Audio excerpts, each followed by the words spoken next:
माता दे माँ के प्रिय भक्तजनों, आज बड़ी कृपा है माँ की जो हम सही माँ भक्त इस माता मातेश्वरी शिव दरबार में रविवारी मातेश्वरी दुख निवारण सत्संग में उपस्थित होकर के महामाया आदिशक्ति विष्णुवाली के पूजन वंदन में अपने आप को समर्पित कर रहे हैं।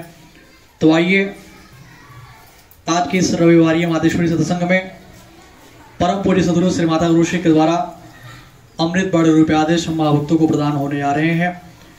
जिस अमृत वचनों को श्रवण करके हम माँ भक्तों के जीवन में परिवर्तन आते हैं, जिन अमृत वचनों को श्रवण करके हम माँ भक्तों के दुख कष्टों एवं रोगों दोषों के निवारण होते हैं, तो ऐसे कल्याणकारी अमृत वचनों की तरफ अग्रसर होकर के हम माँ भक्त अपने ध्यान को महामाया माँ विष्णुवाली के दरबार में एकाग्र करते हैं। तो परम पूज्य सदगुरु श्री माता गुरु के द्वारा अमृत बाल रूपी आदेश प्रदान होने जा रहे हैं। सुनकर समझ कर यदि उस पर चलने का यत्न करेंगे तो निश्चित ही हमसे माँ भक्तों का कल्याण होगा। जय माता दी। आपसे भक्तजन अपने श्रद्धा भाव को लेकर के आज से जगदम्बा महामाया पचरवाली दरबार में उपस्थित होते हैं। अपने जीवन में दुखों कष्टों और समस्याओं से छुटकारा पाने हेतु आप जगदम्बा महामाया पचरवाली माता के चरण में अर्जी लगाते हैं, जिससे आपसे भक्तों का उद्धार और कल्याण होता है। यह पचरवा दरबार कल्याण का दरबार आप भक्तों के कल्याण के लिए प्रत्येक रविवार और मंगलवार के दिन सत्संगों के माध्यम से ज्ञान के सद्बुद्धि के माध्यम से आपको ज्ञान प्रदान करने का प्रयत्न किया जाता है। आप भक्तों के रोगों दोषों दुखों कष्टों और समस्याओं छुटकारा पाने हेतु आप भक्तों को प्रत्येक रविवार और मंगलवार के दिन पूजा बंधन दर्शन और सत्संग का विधान बना और आप भक्तजन दरबार में आकर के दया कृपा के भागीदार बनते हैं। जिस बात से कहा जाता है भगत की भक्ति पतिव्रता नारी की भांति होनी चाहिए। सचमुच में आप क्या करें कि जगदम्बा की भक्ति आप निस्वार्थ रूप से कर सके। आप कहने के लिए आप कहते हैं कि हम भगत हैं, हम माता जी की विनती आराधना प्रार्थना में लगे हुए हैं और हम माता जी को मानते हैं, माता जी को पूजते हैं। तो सचमुच में भक्ति क्या है, भक्ति कैसे होती है, किसको भक्ति कहा जाता है, यदि ये पता चल जाए तो सचमुच में मानव का जीवन उद्धार हो जाए, कल्याण हो जाए। इसके तत्पश्चात जिस प्रकार से कभी कभी ऐसा श्रवण करने को आता है, भगत दरबार में भक्ति तो करता है कि किसी न किसी कारणों से वो विमुख हो जाता है, क्योंकि भगत आवश्यकता की भक्ति करता है। सारे कार्य में स्वार्थ हो सकता है, लेकिन भक्ति निस्वार्थ होता है। यदि आप भक्तजन निस्वार्थ रूप की भक्ति करते हैं तो जगत जननी जगदम्बा महामाया के प्रिय होते हैं और आपका कल्याण होता है। ऐसा जुगों जुगों से हुआ, सदियों से जुगों जुगों से हुआ। भक्तों ने भक्ति किया, निस्वार्थ निष्काम भाव से भक्ति किया और आपका आप भगत पर दया कृपा हुआ, आपका कल्याण हुआ। तो मेरे ध्यान के हिसाब से लगता है भगत की भक्ति कैसी होनी चाहिए, भगत के लक्षण कैसे होने चाहिए, भगत के कौन से लक्षण माता जी के प्रिय होते हैं। तो पहला श्रद्धा।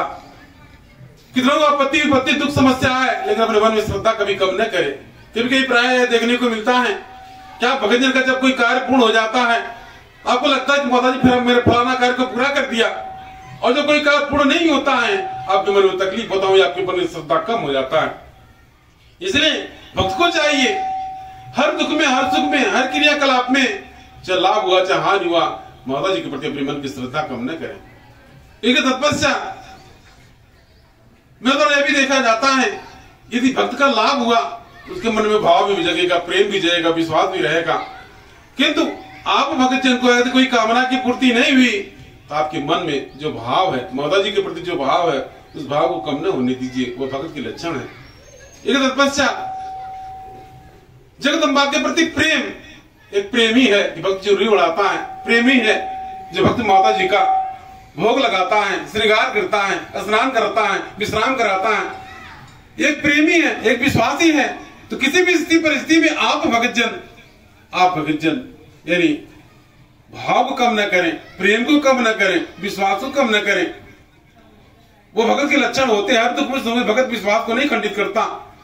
इसके उपरांत यह लगता है भगत का सर्वप्रथम विश्वास टूट जाता है। लाभ को लेकर के कहीं अगर हानि होता है, उसका विश्वास खंडित है, इतना दर माने हमारा पला पला काम पूरा नहीं हुआ, हम क्या करें। इस तरीके से हम यहाँ गए वहां गए, पूजा पाठ किए, कुछ नहीं हुआ, ऐसा लगता है कि धरती पर कोई उबारने वाला है या नहीं है, कोई छांव देने वाला है या नहीं है, ऐसा आता है। तो कुल मिलाकर के आप भगत जन मन को विचलित न करके विश्वास को न कभी तोड़िए। भगत का यह लक्षण है। भगत कितना दुख में हो, आपत्ति विपत्ति हो, उसका शरीर एक अंग कट जाए, कितना आपत्ति विपत्ति, मान सम्मान चला जाए, जो कुछ भी हो, लेकिन भगत का भी कोई विश्वास न तोड़े, वो भक्ति का सबसे बड़ा लक्षण है। भगत का सबसे बड़ा लक्षण है। एक तपस्या कभी धैर्य न खत्म हो, कभी कभी होता है आपके दुख विपत्ति आ जाता है तो मन का धैर्य टूट जाता है, धैर्य खंडित हो जाता है, तो कभी धैर्य खंडित ना हो, वो भगत के लक्षण होते हैं। इसका तपस्या आप भगजन के ज्ञात हो, किसी भी स्थिति परिस्थिति में भगत ऊब न करे, किसी भी स्थिति परिस्थिति में भगत कभी अपने मन में स्वयं भक्ति का बोझ का एहसास न करे, मान अपने कर्म को करता रहे, वही उसकी भक्ति है।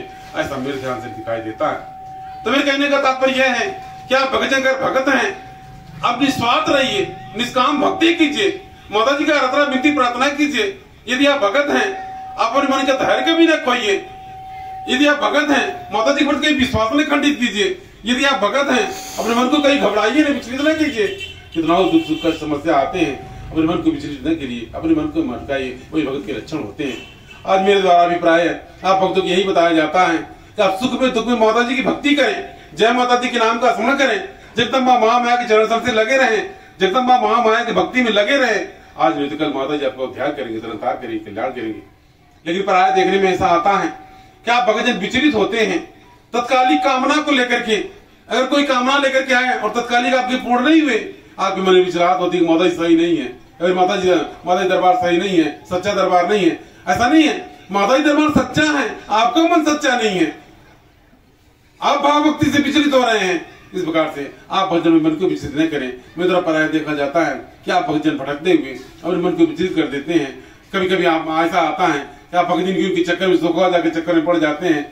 आप करने पर कहते हैं कि हम भक्त हैं, हम भक्ति करते हैं। आप भगत दरबार में आते, मेरे द्वारा पूछा जाता है हम तो भगत हैं, हम माता जी को मानते हैं, बचपन से माता जी को मानते हैं, हम नोटो कन्या खिलाते हैं, अखंड ज्योति जलाते हैं, नवरात्रि व्रत रहते हैं, या फिर हम तमाम माता जी को जपते पूछते हैं। समझिए, आप अपने मन पर हाथ रख करके पूछिए, जिम्मेदार बताया क्या आपके भीतर वह गुण है, आपको माता के प्रति विश्वास है। ये दुख में आपत्ति विपत्ति में कोई मर जाए, एक्सीडेंट हो जाए, किसी कुछ भी बिगड़ जाए, उसमें भी आपके मन में धैर्य है, विश्वास है, प्रेम है। अगर ऐसा लगता है तब आपको अपने आप को भगत माने, वही भगत के लक्षण है। इसके पूर्व मेरे द्वारा भक्तों से बताया गया था कि भगत के 5 लक्षण बताइए। आप भक्तों ने लिख करके यहाँ पर मतलब इस प्रश्न का उत्तर भी दिया था। काफी भक्तों ने कई प्रकार के उत्तर दिया था। तो क्यों मिलाकर के यह आया, भक्त को निस्वार्थ होना चाहिए, भक्त को निष्काम भक्ति करना चाहिए। तो आप भक्तजन निस्वार्थ निष्काम भाव से भक्ति करते हुए जगत जननी जगदम्बा महामाया की भक्ति में लगे रहिए, चरण शरण में लगे रहिए, ताकि जगत जननी जगदम्बा महामाया आप पर दयाल हो, कृपाल हो और आपके घर से समृद्धि है और आपका कल्याण ध्यान हो। तो मेरे कहने का तात्पर्य यह है कि आप भक्तजन यदि माता माता सेवा दरबार से लगे हैं तो माता जी की भक्ति में लगिए। सचमुच भक्ति क्या है, उस भक्ति को पहचानिए, भक्ति रूपी कर्म को कीजिए। आप स्वार्थ में पड़ करके आवश्यकताओं की भक्ति न करिए। आप भगतजन जगदम्बा महामाया के चरण की भक्ति कीजिए, जिस चरण की भक्ति कई ब्रह्मा विष्णु शंकर ने किया, जिस चरण की भक्ति पूरे संसार के जीव जंतु पशु पक्षी नर नारी किन्नर गंधर्व संत महात्मा जब तभी सबने किया। उस शक्ति की भक्ति में लगिए, आपका कल्याण होगा, मुक्ति और मोक्ष मिलेगा और आप घर पर समृद्धि आएंगे और आपका जो भी कामना भावना रहेगा उसकी पूर्ति होगी। आपको भक्ति में सब कुछ मिल जाएगा। उसी भक्ति से ही जगदम्बा प्रसन्न होगी, उसी भक्ति से आप घर गृहस्थी घर परिवार जो कुछ भी है सब अच्छे से चलेगा, ठीक ठाक रहेगा और आप पर दया कृपा होगा और आपका कल्याण होगा। तो आप खुशहाल हैं, आप भक्तों की मन की मनोकामनाएं पूर्ण हो। जिस भी ध्यान से आप भक्तों के दरबार में हाजिर लगाया है, अब से भक्तों पर दया कृपा हो जाए, अब से भक्तों के अंदर भक्ति जग जाए, जगत जगदम्बा का चरण मिल जाए, ऐसे मेरी इच्छा है। इस अपनी वाणी की जय।